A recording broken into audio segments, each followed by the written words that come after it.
Sejahtera, nama saya Fredelina Franklin Frankie, pemegang kad matriks yang bernomor BP22110180. Pada hari ini, saya akan menerangkan cara-cara untuk mengimport data daripada Excel kepada SPSS. Di langkah yang pertama, kita perlu membuka terlebih dahulu data Excel kita dan memastikan bahwa semua data kita adalah betul dan lengkap. Untuk kumpulan kami memiliki sebanyak 80 data yang telah kami kumpulkan melalui survei yang kami buat melalui Google Form.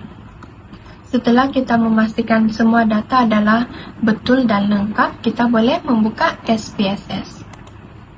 Setelah itu, di dalam SPSS kita akan menekan button File dan kita boleh pilih import data. Seterusnya kita pilih Excel dan kita hanya perlu cari data Excel yang telah kita simpan. Setelah itu kita pilih data Excel tersebut dan kita tekan open. Kita tunggu data loading, kemudian satu pop-up seperti ini akan keluar. Kita hanya perlu tekan OK. Setelah itu data akan masuk ke dalam SPSS seperti ini. Sekarang kita boleh start melabelkan dan mengisi value data-data kita. Sebagai contoh, jantina, kita copy dan paste di ruangan label, umur, copy, paste di ruangan label, begitu juga dengan fakulti. Kemudian kita boleh start melabel value. Sebagai contoh, jantina, 1 ialah lelaki, 2 ialah untuk perempuan. Dan kita klik OK. Begitu juga untuk data umur, fakulti, program pengajian, tahun pengajian, nama universiti, sehinggalah lokasi universiti. Kita hanya perlu melabelkan value bagi data-data tersebut. Setelah kita sudah melabel data bagi jantina sehinggalah lokasi university, kita boleh mula menukar nama untuk data-data soalan. Kita akan menukar mengikut nombor yang telah disediakan. Sebagai contoh ini, part B, soalan 1 akan bermula dengan B1 dan soalan 2 B2 sehinggalah soalan 7 yaitu B7. Dan juga part-part lain juga mempunyai hal yang sama, seperti part C bermula dengan C1 sehinggalah C7, begitu juga dengan part D, E, dan F. Oke, kita akan pergi ke SPSS dan kita akan mula tukar dengan B1, B2, B3, dan yang seterusnya sehinggalah F7.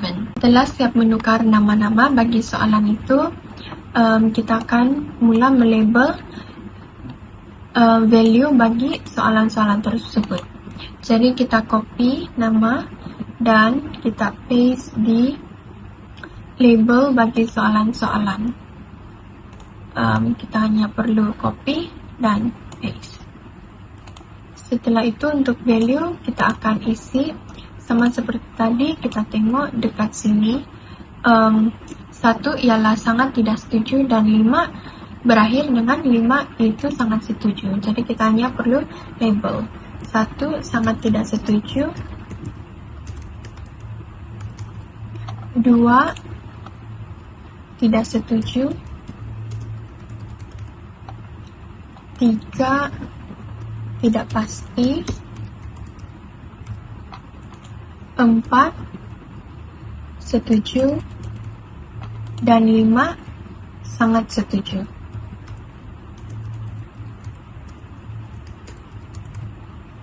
Dan kita hanya perlu klik OK.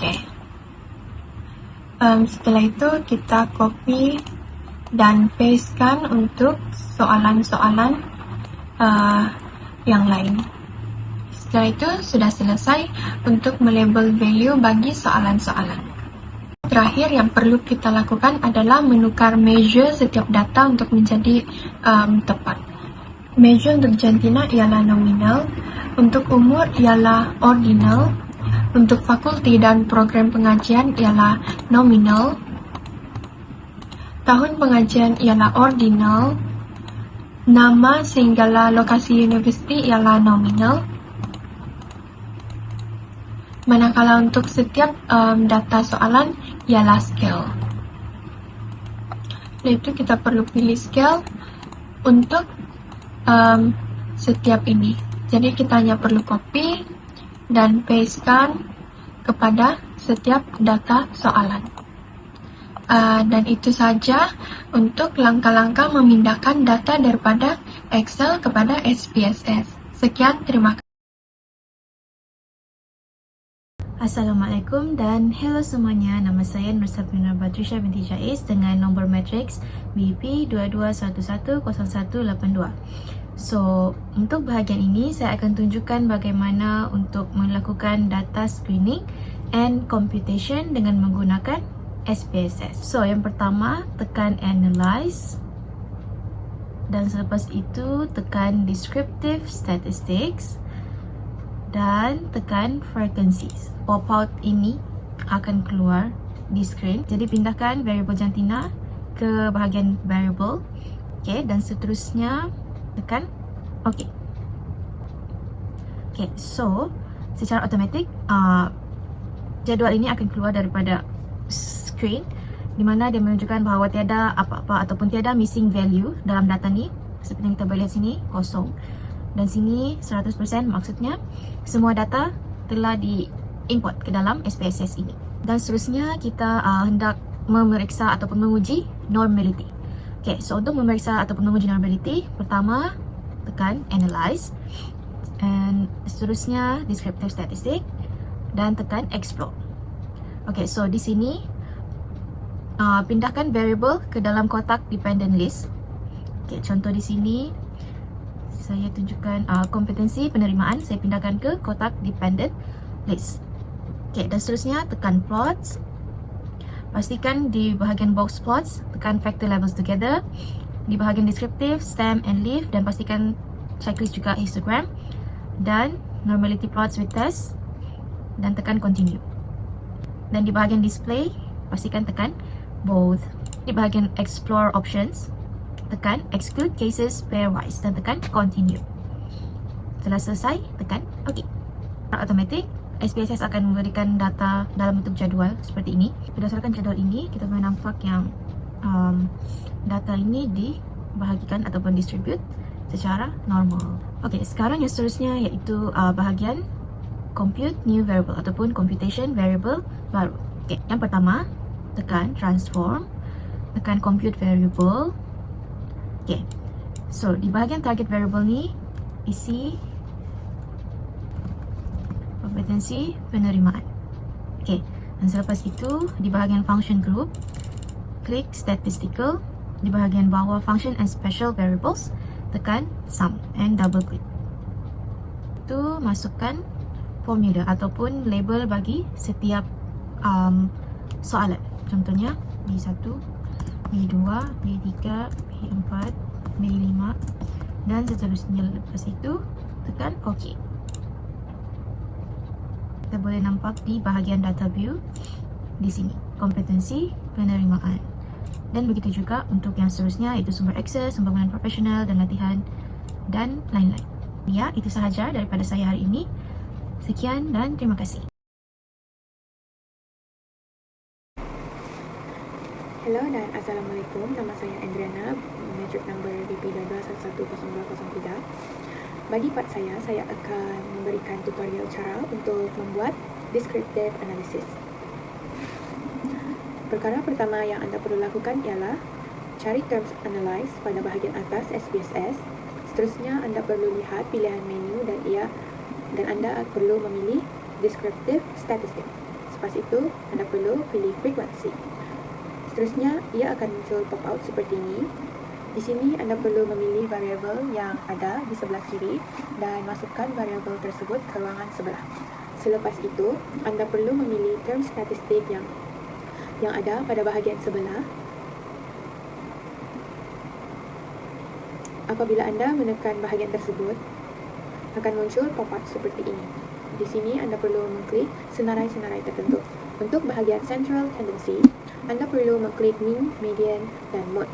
Manakala pada bahagian Dispersion, Anda perlu klik Standard Deviation, Variance, Range, Minimum, dan Maximum. Selepas itu, tekan button Continue. Langkah seterusnya, Anda perlu pergi ke Chart dan klik pilihan chart yang Anda inginkan. Untuk kumpulan kami memilih chart jenis histogram. Selepas memilih chart histogram, Anda perlu klik Show Normal Curve on Histogram dan seterusnya tekan button Continue dan ia akan muncul pop-up seperti ini dan Anda perlu klik button OK. Apabila selesai dengan step-step tersebut, akan muncul output seperti ini. Di sini ia akan tunjukkan semua data-data yang diinginkan dalam bentuk jadual dan graf. Sebagai contoh, di sini ia menyediakan mean untuk data jantina. Sekian itu saja dari saya. Thank you. Hello dan Assalamualaikum. Nama saya Andriana, metric number BP22110203. Bagi part saya akan memberikan tutorial cara untuk membuat descriptive analysis. Assalamualaikum dan salam sejahtera. Saya adalah Zeti Fatimah Haninda, metrik nombor BP22110041, akan menerangkan mengenai tata cara untuk mengisi data bagi analisis one-way ANOVA dengan merujuk kepada bahagian saya iaitu 3.41 berdasarkan data terkumpul oleh kumpulan kami. Pertama sekali, ahli kumpulan kami telah menetapkan pemboleh ubah yang kami akan pilih, iaitu pertama untuk pemboleh ubah bersandar iaitu DV, kami memilih kompetensi penerimaan. Yang kedua adalah pemboleh ubah bebas IV, kami memilih fakulti. Pergi ke menu Analyze, kemudian pilih Compare Means and Proportions, kita akan pilih One Way ANOVA. Okey, ada beberapa pilihan, pilih One Way ANOVA.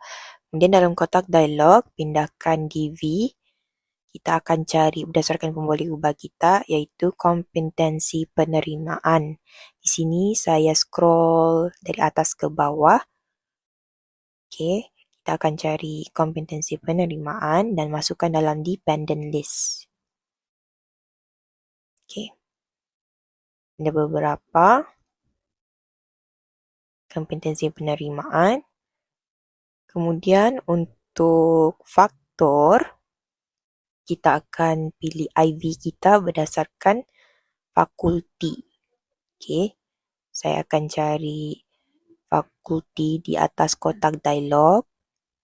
Fakulti tekan. Kemudian kita akan pergi ke options, klik options. Kita akan pilih 3 jenis. Satu adalah descriptive, kedua adalah homogeneity of variance test, yang ketiga adalah means plot. Okey. Pastikan ketiga-tiga sudah ditik, pilih dan kita akan continue. Kemudian, apa yang kita buat seterusnya, kita pilih klik post hoc, kita pilih to key dan klik continue. Okey, dan kita akan tekan OK dan data tafsiran akan terhasil ataupun generated. Okey, di sini anda boleh lihat beberapa data-data yang terkumpul daripada hasil form questionnaire dan juga yang paling penting kita dapat melihat kompetensi penerimaan yang kita ingin rujuk dan ini merupakan graf bagi means plot. Okey, dia ada trend menurun dan menaik mengikut fakulti yang mengisi questionnaire. Salam sejahtera, nama saya Elisa Jetkong, memegang nomor metrik BP22110303. Sekarang saya akan menunjukkan langkah untuk membuat analisis statistik bagi dua hipotesis berbeza menggunakan simple regression. Jadi langkah pertama, kita akan tekan graphs, chart builder, tekan OK. Dan pada bahagian gallery ini, kita akan tekan scatter dot. Dan kita akan tarik scatter plot ni ke chart preview. Okey, bagi paksi Y, kita akan mengisi dependent variables, yaitu kompetensi penerimaan ke dalam. Dan bagi paksi X, kita akan mengisi independent variables, yaitu pembangunan, profesional, dan latihan. Kemudian kita akan tekan OK, dan keluarlah scatter plot kita. Kemudian double klik, akan keluar tab macam ni. Terus pada bahagian atas, kita akan pilih add fit line at total, dan kemudian kita akan close tab. Dan pada bahagian edit, kita akan tekan copy chart, kemudian X, dan inilah adalah graf yang setelah langkah tadi. Jadi itu adalah bahagian saya dalam membuat analisis statistik bagi dua hipotesis berbeza menggunakan simple regression.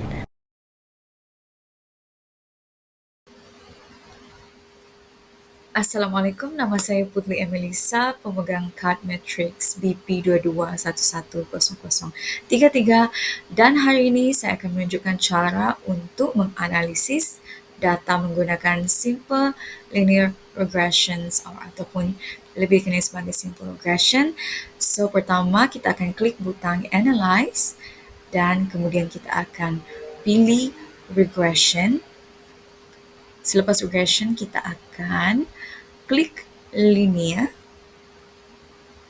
So, kemudian ada kotak iaitu dependent dan independent variables. So, untuk dependent, kumpulan kami telah memilih kompetensi penerimaan sebagai kami punya dependent variable.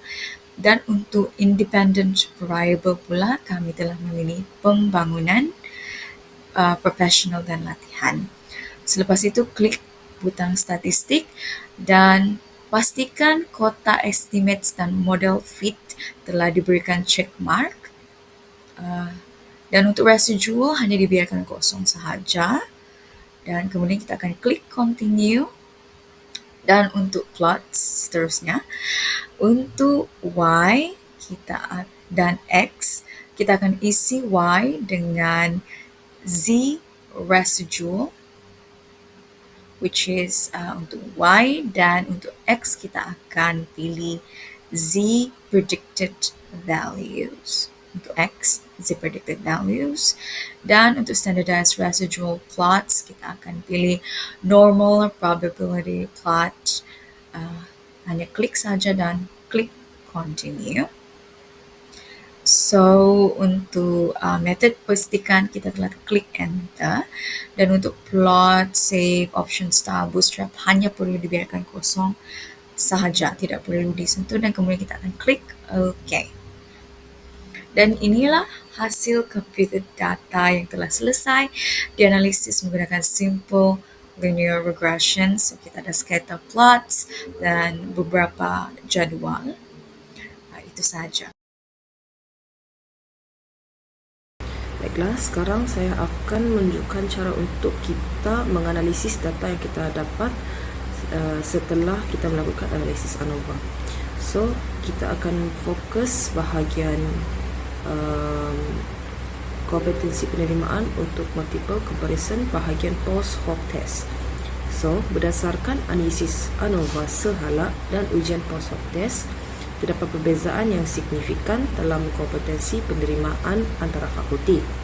Contohnya, apabila kita membandingkan fakulti FBAP dan FSSK, di mana perbezaan mean adalah 6.67, P yang kurang daripada 0.05. Ini menunjukkan perbezaan yang signifikan. Tapi apabila kita melakukan perbandingan antara FPPS, contohnya FPPS dan FPT, dia tidak menunjukkan perbezaan yang signifikan, yang di mana P hendaklah lebih daripada, di mana P adalah lebih daripada 0.05. Oleh itu, ujian kebolehgunaan variance untuk secara keseluruhannya menunjukkan bahawa hipotesis 0 akan ditolak. Itu sahaja. Terima kasih. Hai, nama saya Janetisa Ilham Anak Ayur dengan nombor BP 22110327 dan di sini saya akan jelaskan tentang output bagi simple linear regression. Baiklah, jika melalui video ini kita dapat lihat bahawa plot regression standardized residual dia punya daripada axis X dan Y, kita dapat lihat dependent variable bagi kompetensi penerimaan kelihatan hampir normal. Dia taburan data dia sedikit normal, menunjukkan terdapat sedikit hubungan antara baki dan nilai yang diramal untuk kita buat prediction lah. And we can also see it from scatter plot. Di sini dalam scatter plot ini pula bagi dependent variable kita dia agak bertaburan, tetapi kelihatan juga lah sedikit dekat dan berhubungan sebegitu bagi regression standardized predicted value dia. Dan di sini kita juga dapat lihat bagian model summary B di mana R square 0.199 menunjukkan bahawa peratus varian dalam DV yang boleh dijelaskan oleh IV iaitu independent variable kita. Dan seterusnya di bahagian ANOVA, untuk bahagian ANOVA untuk F-test kita dapat lihat di sini nilai 1 dan nilai 79 bersamaan dengan 19.395 di mana significant value kita ialah 0.001 di mana P kurang daripada 0.05 digunakan untuk menguji betapa signifikan hubungan sumbangan model kepada DV lah. Dan untuk regression coefficient di sini kita dapat lihat nilai yang di sinilah yang kita ambil iaitu 0.367. Dan ya, setakat ini itu sahaja daripada saya. Thank you.